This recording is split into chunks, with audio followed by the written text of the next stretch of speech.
Go ahead, sell me this pen. Today I'm going to teach you how to sell anything to anyone, anytime. Now, when it comes to selling, when it comes to closing, there's so many techniques and so many ways. Today, I'm going to share with you 3 powerful secrets that you can use to sell anything to anyone. The very first secret is this. How do you turn something that's a commodity? How do you sell a product? How do you sell a service in such a noisy marketplace? Number 1, understand this. People don't buy because of logic. People buy because of emotion, and they justify it with logic.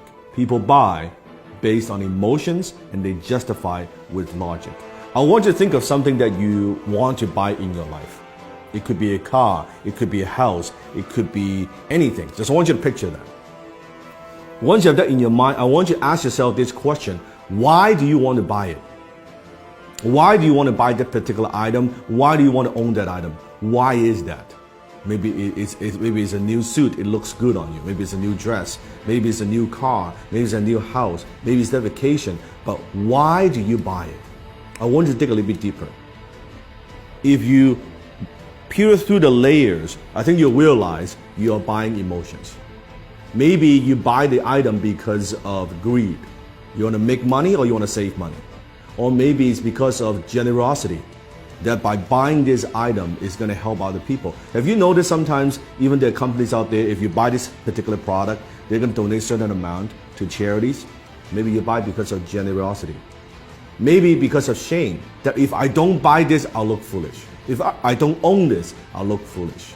Or maybe it's fear, that if I don't buy this, I'm going to be missing out. I don't want to miss out. Maybe it's an escape, that you go on the vacation, your 9-to-5 job is driving you fucking crazy, and you say, oh man, I need some time off. Maybe doing it, buying it because of escape. Whatever those reasons are, those are very often emotional reasons. So you buy because of emotion, you justify with logic. So think about when you're selling something to somebody. Are you just talking about features and benefits? What this thing would do for you? Or are you pushing those emotional hot buttons? I remember one time I was in Harry Rosen, which is a very well-known kind of menswear store, high-end in Vancouver. I walked into the store and I was walking by the Tom Ford section. And the salesman approached me and said, sir, is there anything I can help you with? I said, no, I'm just browsing around. And he said, do me a favor.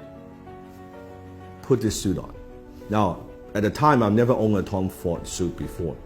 I have a lot of suits, but I don't have a Tom Ford suit. He said, do me a favor, put this on. I said, all right. I put it on. He said, how do you feel? Well, it feels pretty good. I said, okay, also try this on. Put on this tuxedo. I said, okay, that's pretty good. He said, oh, it looks great. He said, sir, are you a fan of James Bond? I said, who isn't a fan of James Bond? Like, duh. He said, you see this suit right here, this tuxedo, is the exact suit, exact same design as James Bond wears in Casino Royale. You know the scene when he was gambling? I said, fuck, it looks good, right? And before you know it, I bought the damn fucking tuxedo, right? And it's a lot of money, costs a lot of money. And if you think about that, what am I buying? I'm buying emotions. What I'm buying is this. I'm buying when I wear this tuxedo, I feel good. As a James Bond fan, I feel like James Bond. Even logically, I know this, of course, is not James Bond. I'm not James Bond. But emotionally, it takes me there. This is cool that I own, I wear the same tuxedo, the same fit, right? The same everything. And then he upsold me on the damn, like the shirt and the cufflink, the whole 9 yard, right? That's what I'm talking about.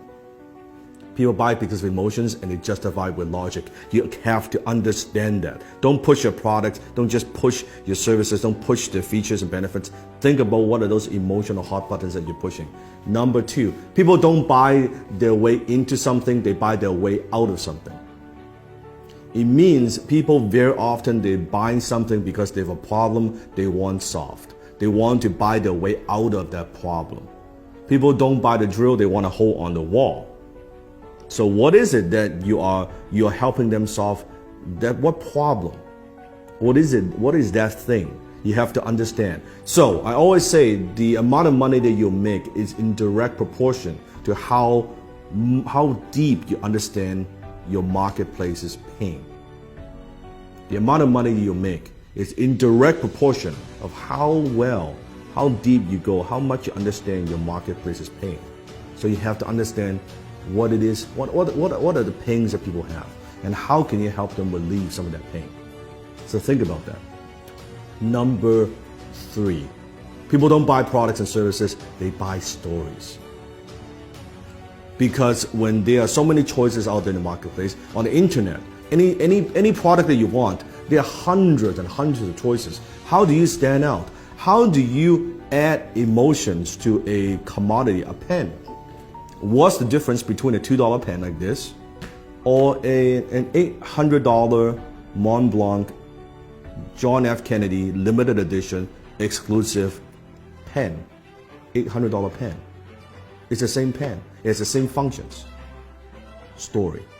When you add story to an item, suddenly when you add the John F. Kennedy, the president's story attached to a brand, to a logo, it is 10 times more valuable. It is 100 times more valuable. It is 300 times more valuable than a particular pen. All because the story, it writes the same. A $2 pen you can write too. That's the difference. So think about what's the story? How can you inject stories into everything that you do? Maybe it's your origin story. How did you get started? Why do you do what you do? What are also stories of your customers?